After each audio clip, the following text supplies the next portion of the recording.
Hello and welcome to LFC Focus. Liverpool are taking on Chelsea at Anfield this weekend in an absolutely huge game with big ramifications in terms of the fight for the top four and a Champions League spot come the end of the season. Because of course Chelsea are currently 3 points ahead of Liverpool, occupying that fourth place in the league table. And so if Liverpool were to beat Chelsea, then they'd have a big chance of pushing their way into that top four. And that at this stage of the season is very, very important, because while obviously the end of the season is very far away, a lot can change between now and then.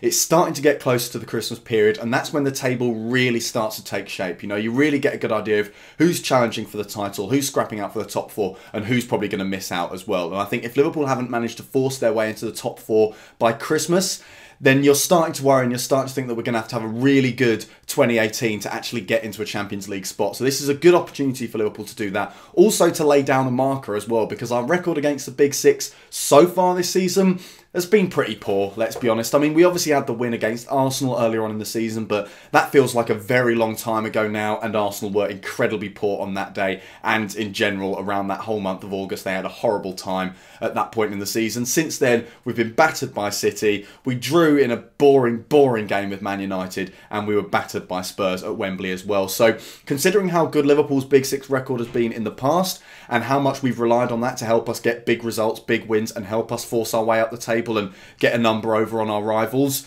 we really need a big performance and really need a win, to be honest, in this game to actually start forcing our way back into the top four and establishing ourselves as one of the Premier League's biggest sides. And also, of course, you can't forget the game against Sevilla on Tuesday, where Liverpool completely capitulated, their heads completely fell off, and it was a weird one after the game, because it really felt like that must have just been a total fluke, something that should never happen again, should never have happened in the first place. And I think Liverpool have the opportunity here to prove that. They have the opportunity to show that that was just a really strange moment that is never going to happen again, and the team will never do something like that in the future. So they've got a huge opportunity here to put that Sevilla result behind them and get back on track after what was looking like a season that was really starting to get going, you know, before that Sevilla game. So team news then. There's obviously been some questions over whether Joel Matip is going to be fit for this game, because he sat out the last two with a thigh injury. He didn't travel with the squad to Sevilla, however he has reportedly been in full training. So given the fact that he hasn't necessarily been out for that long, it's only really been a week or something like that, unless he was injured over the international break as well and we just didn't know about it, I can see Jurgen Klopp potentially just throwing him straight back into the starting 11, especially if he did stay behind for the game against Sevilla so that he could be in full training. That suggests that Jurgen Klopp wants to get Joel Matip back and fit as soon as he possibly can, and it would be great if he came in for this game against Chelsea. So as for how the team are actually going to line up, I think in goal, Simon Mignolet, of course. Right back, I think it's going to be Joe Gomez. He had a slightly poor game against Sevilla. I think he never really looked like he had a handle on things. He didn't seem to have control over that area of the pitch like he has done in the past, but I still think, you know, he's Liverpool's best right back at the moment. All credit to Trent Alexander-Arnold, very good player, very good right back, but Joe Gomez is a wee bit better and a little bit further along in his development as well, and he suits this game a bit better with his defensive capabilities. So Gomez at right back. Centre backs, I think it's going to be Matip and Lovren, because like I said, I don't see why Klopp would put in all this effort to get him back into full training as soon as possible unless he was looking to unleash him as soon as he possibly could. And while Lovren and Klavan have been okay, you know, they did reasonably fine in the Southampton game. They did okay in the game against Sevilla, despite conceding 3 goals. That sounds a bit weird, but both of them did all right. Lovren especially had a really good game, I think, against Sevilla. You know, not an amazing game, but he was still pretty decent. But I just think Joel Matip, even though he has been iffy so far this season, he's still Liverpool's best centre-back. So I think Jurgen Klopp will put him there for this game alongside Dejan Lovren. And then completing the back four, I think it's going to be Alberto Moreno. Obviously, there are calls for him to be dropped after the game against Sevilla, where he had a horrible time at the start of the second half. He was hooked about 10 or 15 minutes into that half, by which point Liverpool were already 3-2 down. Not 3-2 down, 3-2 up. Felt like 3-2 down, didn't it? But 3-2 up, they conceded 2 goals. Alberto Moreno, 100% at fault for the second goal. He conceded the penalty. So there's a possibility that maybe Jurgen Klopp might drop him to either take him out the firing line, or if he thinks he's not good enough. I don't really think that's the case. I don't think Klopp would drop him just based off that performance, but it might be something to help not knock his confidence too much. But I think the most important thing to keep Moreno going is to keep him in the side rather than dropping him. And I just think, you know, there's a shout for James Milner and everything playing at left back, and he would provide a wee bit more defensive stability than Moreno, but I don't think Klopp's really interested in Milner at left back this season. I mean, he did it for the last half hour or so against Sevilla, but I think that was, you know, emergency circumstances. We really needed to try and get a handle on that game, and he put Milner on to kind of do that. Obviously, it didn't really work out, but that was the reason why Milner was incorporated into the team. So I certainly don't think it's an option that Jurgen Klopp wants to be going for this season.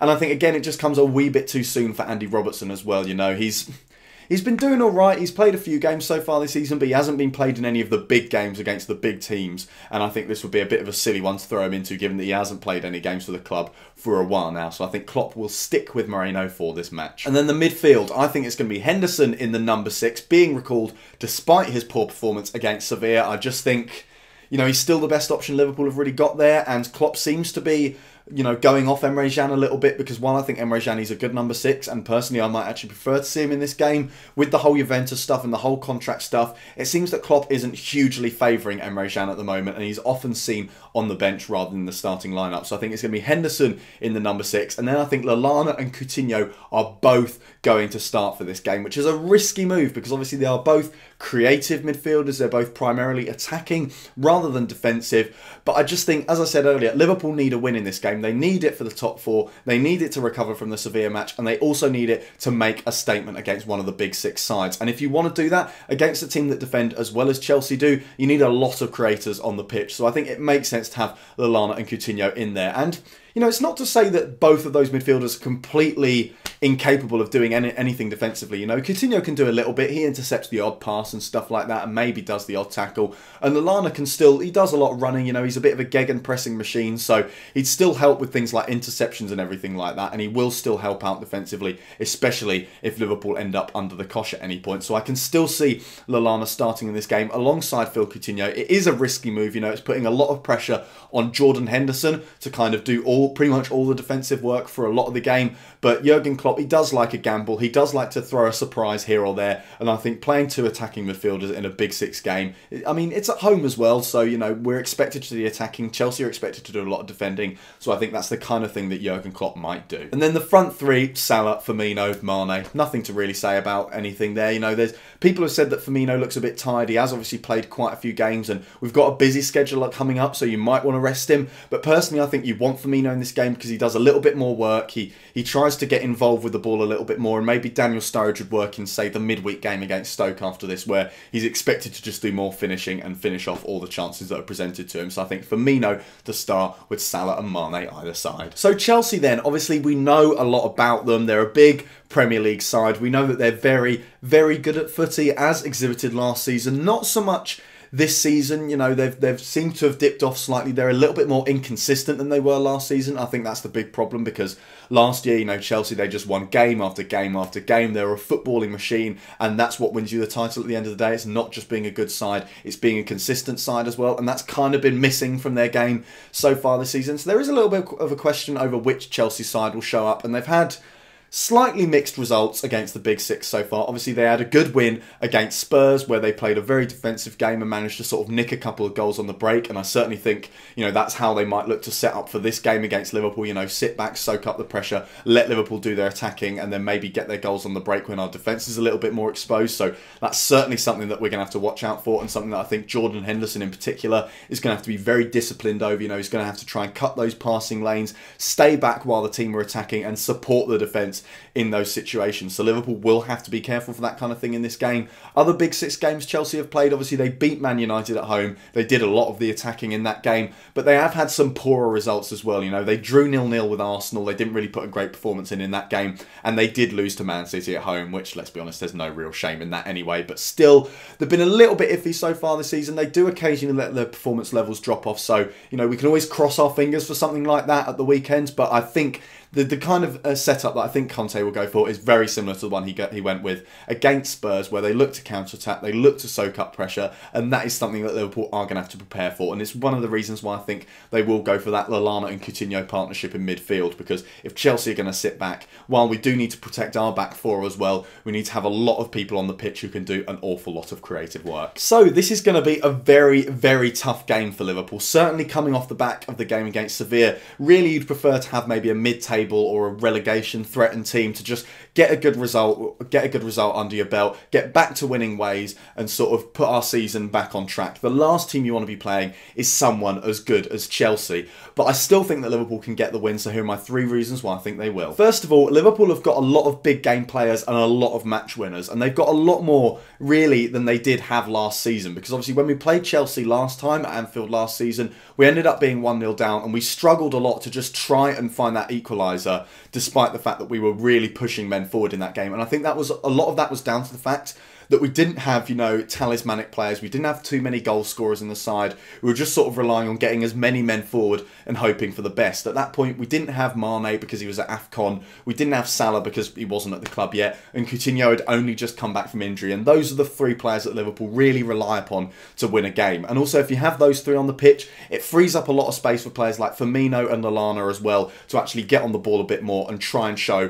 what they've got to offer as well. So I think the fact that Liverpool got more big game players, despite the fact it hasn't necessarily helped them in matches against the big 6 so far this season, should hopefully help us do well, especially if Chelsea do try and sit back. And second of all, I do think Mo Salah is going to be absolutely huge in this game. I didn't say it for the last one. For Sevilla, I thought Mane was going to be pretty good, and he did get a goal, so you know, you can rely on my predictions in these 3 reasons why. And I think Salah's going to be a big one for us in this game. Partially because it's against Chelsea. It's against his old club, you know. You could argue that maybe Mourinho for Man United was the one that he really wanted to prove the point to, because Mourinho was the one who bought him, didn't really play him, played him in like 6 games or something like that, and then just sold him off after something like a year and a half. So Mourinho was the one that he was probably going to be the most annoyed at. But he's still got a point to prove to all those Chelsea players and all the Chelsea fans as well. Show that he's not just a Chelsea reject, that he's actually a very good footballer. I mean, they all know it by now, but it's just an added impetus for Mo Salah to do it right up in their face and do a number over Chelsea. And he is, of course, added onto that, Liverpool's best player at the moment, Liverpool's most talismanic player. I mean, I mentioned earlier big game players. He is the one for us when it comes to getting goals in those kind of situations. So I'm expecting him to be huge for Liverpool, and hopefully he'll help us win the match. And finally, Liverpool's home record has actually been very, very good this season. And you know, I mentioned the big 6 results earlier,